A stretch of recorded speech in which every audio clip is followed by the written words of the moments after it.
마태복음 5장 9절로 20절까지 말씀. 이에 물으시되 내 이름이 무엇이냐 이르되 내 이름은 군대니 우리가 많음이니이다 하고 자기를 그 지방에서 내보내지 마시기를 간구하더니 마침 거기에 돼지의 큰떼가 산곁에서 먹고 있는지라. 이에 간구하여 이르되 우리를 돼지에게로 보내어 들어가게 하소서 하니 허락하신데 더러운 귀신들이 나와서 돼지에게로 들어가며 그 2,000마리 되는 떼가 바다를 향하여 비탈로 내리다라 바다에서 몰사하거늘 치던 자들이 도망하여 읍내와 여러 마을에 말하니 사람들이 어떻게 되었는지를 보러 와서 예수께 이르러 그 귀신 들렸던 자 곧 군대 귀신 집혔던 자가 옷을 입고 정신이 온전하여 앉은 것을 보고 두려워하더라. 이에 귀신 들렸던 자가 당한 것과 돼지의 일을 본 자들이 그들에게 알리며 그들이 예수께 그 지방에서 떠나시기를 간구하더라. 예수께서 배에 오르실 때에 귀신 들렸던 사람이 함께 있기를 간구하였으나 허락하지 아니하시고 그에게 이르시되 집으로 돌아가 주께서 내게 어떻게 큰 일을 행하사 너를 불쌍히 여기신 것을 내 가족에게 알리라 하시니 그가 가서 예수께서 자기에게 어떻게 큰 일을 행하셨는지를 데가볼리에 전파하니 모든 사람이 놀랍게 여기더라. 아멘. 이 말씀의 축복과 은혜가 저와 여러분과 우리 교회와 우리 자녀들 안에서 온전히 이루어지게 되기를 예수 이름으로 축복합니다. 우리는 세계관, 즉 IBF에 처음 들어갔더니 IBF에서 그런 얘기를 해요. 세계관 크리징이라는 특강을 하시더라고요. 그리고 이제 선을 이렇게 꺼놓고 시각에 따라서 굴절되어 보이는 그런 선들을 그림을 하나 보여주면서 우리의 시각이 왜곡되어질 수 있다라는 것들을 이렇게 보여줬어요. 굉장히 신선한 충격이었습니다.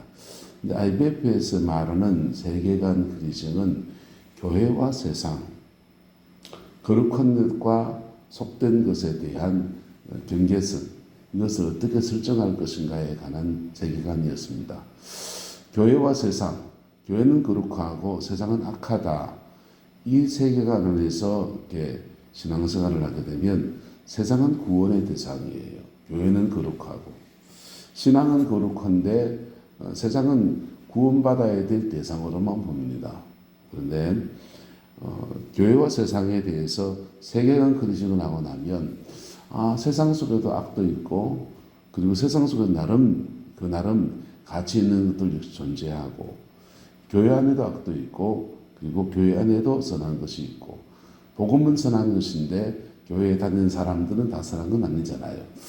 그런 그 속에 성석에 대한 구분점들에 대해서 이렇게 보는 시각이 조금 달라지게 됩니다. 그리고 신학을 하면서 라이너드 니브, 리차드 니브의 문화신학을 이렇게 접하면서 세상 속의 그리스도인이 무엇인가에 대한 참 많은 고민들을 이렇게 해드렸습니다.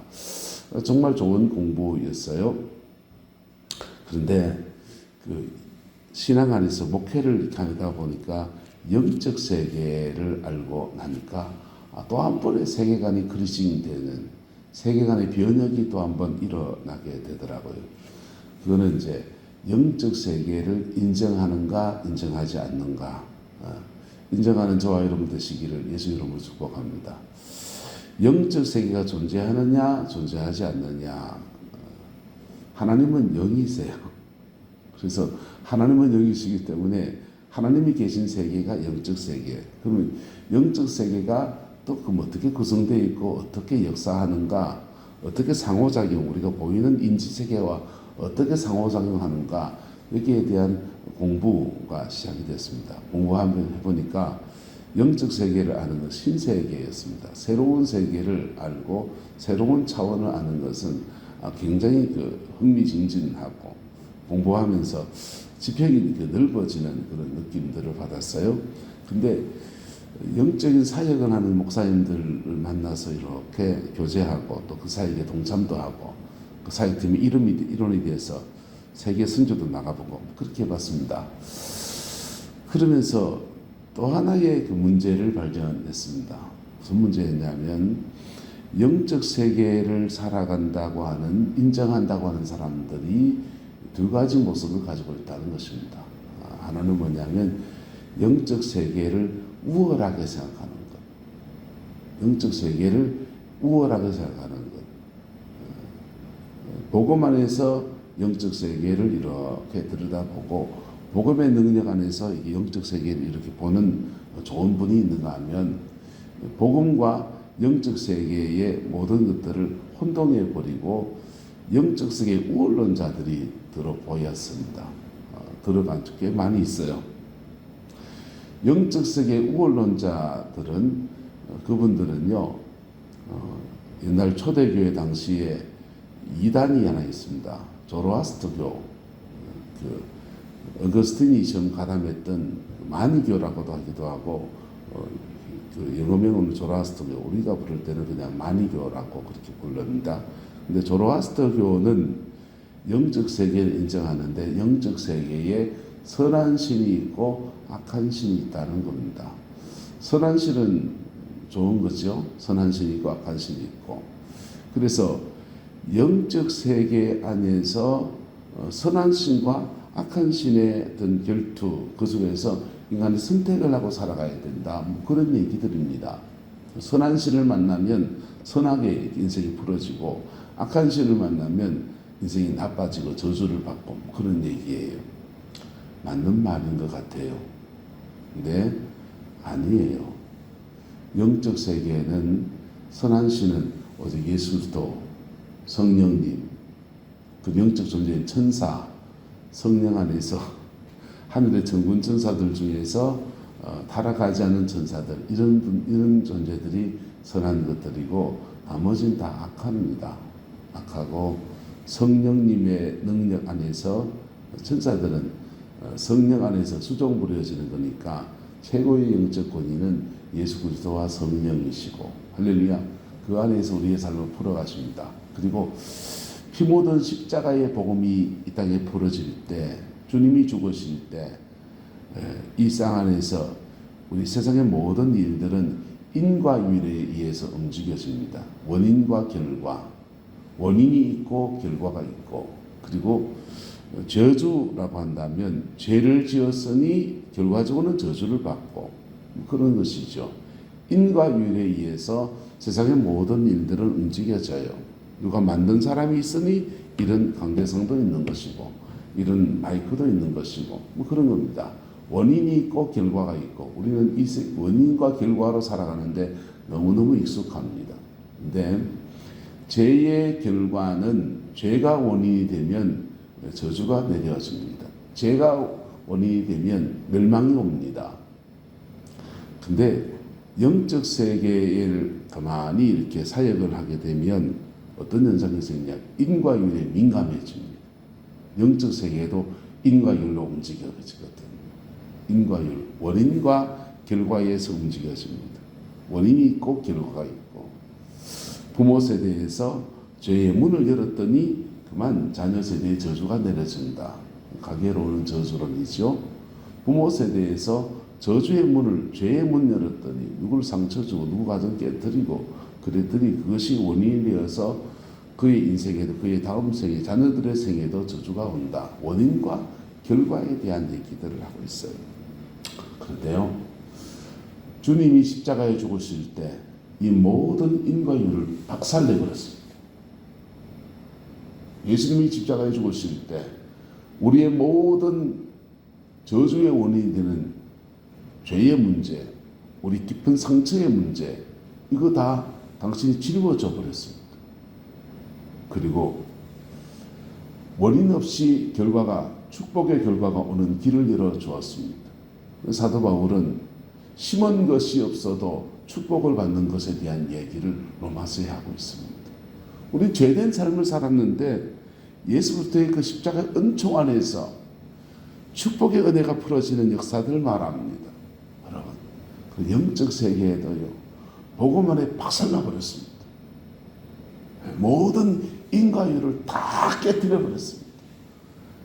뭐 부모에 무슨 죄를 지었든지, 내가 과거에 무슨 죄를 지었든지, 그것이 영적 세계에서 십자가의 피 묻은 복음의 권세 안에 박살나 버렸습니다. 근데 영적인 사역을 하신다는 분들 안에 그 세계에 막 가다 보면 조로아스터교처럼 돼요. 하나님하고 마귀하고, 일본 말씀 죄송합니다, 맞다이를 까고 있습니다. 하나님하고 마귀는요 게임 상대가 아니에요. 하나님은 창조주이시고요, 마귀는 피조물입니다. 그게 어떻게 싸움이 됩니까? 하나님은 전능자이시고요, 사단은 피조물입니다. 그 우리보다 조금 더 영에 대해서 고차원적인 3차원의 세계 바깥에 또 다른 차원을 가지고 우리가 접근하니까 다르게 느껴질 뿐이지, 그 모든 것들은 피 묻은 십자가의 권세 안에서 다 깨어졌고 다 무너졌고 사단의 모든 나라들은 무너져 버렸다는 것입니다. 그래서 보혈의 그 능력, 십자가의 권세가 힘이 있는 것입니다. 그리고 그 십자가의 권세와 능력 안에서 영적 세계를 이렇게 들여다보고 그렇게 사역해 나갈 때 정말 사람을 온전케 하는 균형 잡힌 아름다운 역사들을 일으키는 참 많은 분들을 만났습니다. 너무너무 귀한 만남들이었습니다. 오늘 예수님께서 그라샤에 그 귀신 들린 사람을 치료하십니다. 그런데 예수님이 지금 하신 사역을 능력 사역이라고 합니다. 예수님의 능력으로 원수를 쫓아내는 겁니다. 닐 앤더슨이라고 하는 사람은 자기 아내가 귀신이 들렸습니다.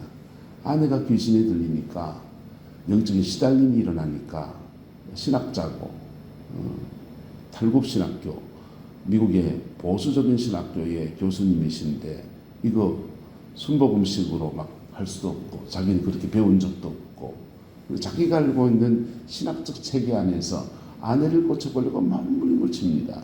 그러다가 아내가 회복되는 과정을 쭉 지나면서 그가 경험한 것들을 가지고 신학적 정리를 해서 내놓은 책이 닐 앤더슨이 쓴 이제 자유입니다 라는 책, 내가 누구인지 이제 알았습니다. 두 권의 책을 세상에 내놨습니다. 피 묻은 십자가의 복음 안에서 원수가 어떻게 쫓겨나가는지, 피 묻은 십자가의 권세 안에서 성령의 능력 사역이 아니라 그냥 복음이 풀어지는 안에서, 복음 안에서 내가 누구인지 알게 될 때, 내가 하나님의 자녀의 정체성으로 회복이 될 때 그 아내가 자유로워지는 것들을 경험하고서 그것을 임상을 가지고서 책을 써내려간 책이 내가 누구인지 이제 알았습니다 라는 책입니다. 근데 책 번역하신 분들이 이걸 조금 어렵게 번역을 했어요. 그래서 책 내용이 좀 어렵습니다. 근데 영혼에 대해서 이렇게 깊이 인식하고 사역하는 사람들 보면은 굉장히 쉬운 내용이에요. 복음 안에서 계속 나의 정체성을 회복하는 겁니다. 할렐루야. 복음 안에서 내가 누구인지에 대해서 이렇게 확신을 가지고 확인하고 그 말씀을 붙드는 그런 시간을 가지다 보면 원수는 떠나가 버리는 것입니다. 할렐루야. 그 은혜와 역사가 우리 가운데 충만하게 되기를 예수 이름으로 축복합니다. 오늘 주님은 그 인지력을 완전히 뺏겨버린 사람, 사단에게 완전히 제압당해서 그 인지력을 완전히 제압당한 사람이 나옵니다. 귀신 들려서 그의 지성을 완전히 빼앗겨버리고 그의 생각이 아니라 사단의 생각과 사단이 지시하는 대로 그냥 확 움직이고 있는 사람들. 대부분의 귀신 들린 사람들은요, 사역을 이렇게 하면서 귀신 악한 영 너 나와 하면 영이 불려져 올라와서 영이 말을 합니다. 근데 영도 들어가고 그 박 집사님 당신 나오세요 이렇게 말하면 그 사람이 나와서 이렇게 말을 해요. 왔다 갔다 하는 사람도 있고요, 별별 사람이 다 있습니다. 근데 이 사람은 완전히 그냥 그의 생각과 마음과 의지를 다 뺏겨버린 겁니다. 원수에게 영향력을 받는 사람도 있고 순간순간 공격받는 사람도 있고 다양한 사람이 존재하는데요, 이 사람은 그의 지성을 완전히 뺏겨버린 겁니다. 그럴 때 주님이 그에게 능력 사역, 예수님의 능력 사역으로 쫓아냅니다. 할렐루야. 우리 안에서 이 은혜와 역사와 표적들이 우리 교회 안에 충만해지기를 예수 이름으로 축복합니다. 그렇게 능력 사역으로 이 사람을 쫓아내는데 주님이 능력 사역, 우리나라에 능력 사역이 많았습니다. 목사님들도 산에 올라가서 큰 마귀하고 싸워 이기면 큰 종 된다 그래가지고는요, 산에 올라가서 막 기도하다 호랑이도 나오고 용도 나오고 막 그렇게 나오면 그 영들하고 막 예수님이 떠나가라 밤새도록 그냥 기도하고 금식하고 그런 분들이 내려와서는 능력 받았다는 거죠. 그래서 목소리부터 걸걸합니다. 할렐루야! 우리 소리를 내가면서 막 그렇게 집회를 인도합니다. 근데 그런 분들이 또한 보니까 큰 목회를 하시기도 했습니다. 그런 분들이 큰 목회를 하시기도 했습니다. 그런데 그 능력 사역을 할 때 세 가지를 예수님은 우리 목회하신 선배님들을 물었습니다. 첫 번째는 네가 누구냐? 네가 물을 거예요. 두 번째는 언제 들어왔어? 세 번째는 너 뭐 했어? 세 가지 질문했습니다. 세 가지 질문하면 그 영이 떠서 말을 해요. 네가 누구냐 할 때 그 영이 정체성, 음란이다, 뭐다, 거짓말을 속으면 안 돼요. 시어머니다 이 말 아닙니다. 친정 어머니다 이 말도 아니에요. 너 무슨 영이야? 이렇게 물으면 음란이다. 그럼 음란이면 뭘 회개해야 됩니까? 음란한 것을 회개해야 됩니다. 언제 들어왔어? 이렇게 묻습니다. 언제 들어왔어? 라고 물으면 들어온 때가 있습니다. 들어온 계기들이 있습니다. 어떤 때는 자매들 같은 거 성폭행을 당할 때 영들이 들어올 때도 있습니다. 태중에 들어올 때도 있습니다. 들어올 때 그 문이 열리거든요. 그 문이 열렸던 때가 뭔지를 알고서 그 상처를 치료하는 시간들 또는 그 문에 대해서 예수 그리스도의 보혈의 권세로 그 사하고 축복하고 닫아버리는 그런 역사. 이 두 가지. 그리고 너 뭐 했어? 할 때 그 영이 그 영의 기능을 따라서 죄를 짓게 하는 수많은 일들이 나옵니다. 교회 안에 시기 질투시키고 거짓말하고 이간했던 예배 시간에 오지 못하게 하고 헌금할 때 헌금 못하게 막 마음속에서 일으켰던 수많은 얘기들을 쫙 얘기합니다. 속으면 안 돼요. 거짓말도 합니다. 근데 그렇게 물으면 영이 누군 줄 알고 그 영이 언제 들어왔는 줄 알고 그 영이 무슨 짓을 했는지 나옵니다. 그 가서 다 이제 개인의 프라이버시가 굉장히 많습니다. 그게 드러나면 그게 신앙생활 못해요. 그래서 축사사역은 사실은 다른 데 가서 기도원 이런 데 가서 바꾸는 게 좋습니다. 왜냐하면 그 사람의 자기의 과거가 적나라하게 드러납니다. 그렇게 물으면 그래서 그렇게 능력사역에서 쫓아내는 분때 회개시키고 회개하고 그리고 그 어둠의 영이 들어오는 것들의 문을 닫고 그리고는 영이 저지른 죄가 얼마나 참혹한지를 알고서 십자가를 철저하게 회개시키면 영은 떠나갑니다. 떠나가고서 자유함을 얻습니다. 근데 이것을 능력사역으로 하면 성령이 임하니까 어둠이 떠나가요. 빛이 임하면 어둠이 나가요. 그래서 능력사역으로 하면 문제가 생기는데 내 안에 죄는 그냥 있어요. 내 안에 상처는 그냥 있어요. 집안에 썩은 음식물이 그냥 있는데 자꾸 들어온 쥐만 쫓아내면 쥐는 계속 들어옵니다. 쥐가 들어오는 그 문, 그 쥐구멍이 있지 않습니까?